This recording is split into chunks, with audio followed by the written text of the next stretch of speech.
Hello mga kabosing! Ayan! For today's video, it's Sunday! Ito po yung ganap ko every Sunday morning po. 6 a.m.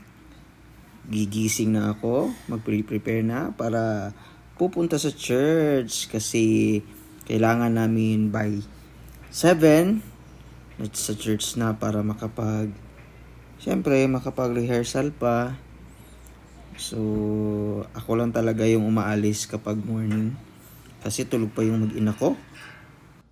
Ayan, on the way na po ako ngayon papuntang church. So, malapit lang naman po yung bahay namin. Nasa mga 2 to 5 minutes siguro nasa church ka na. Sasakay ka lang ng e-bike papuntang church. Ayan. Nasa Arcastillo Street lang naman po, somewhere in Agdao District. Ayan na po yung church natin.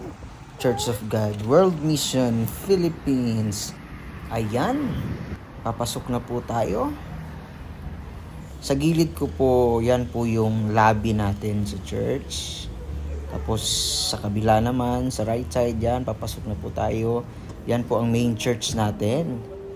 Ayan, medyo may mga tao na pala.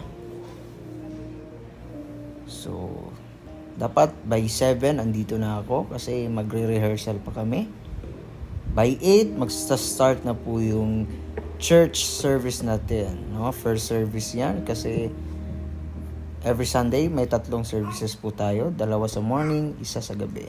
At ito po yung ministry natin for this Sunday, for this day. Yan, drummer po tayo. Chuchun lang po ako.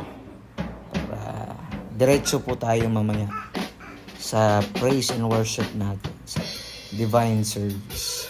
Yan, ito po yung ganap ko every Sunday morning. Simplihan lang po natin kasi hindi naman talaga tayo magaling. Yan, it's time to have our prayer before po tayo mag-ministry. Importante po yan sa atin. Ayan, waiting na po for 5 minutes countdown para mag-start na po yung divine service natin.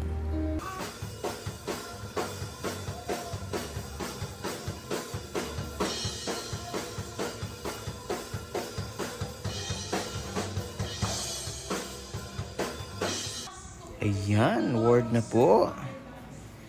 Thank you po sa panunood mga kabosing.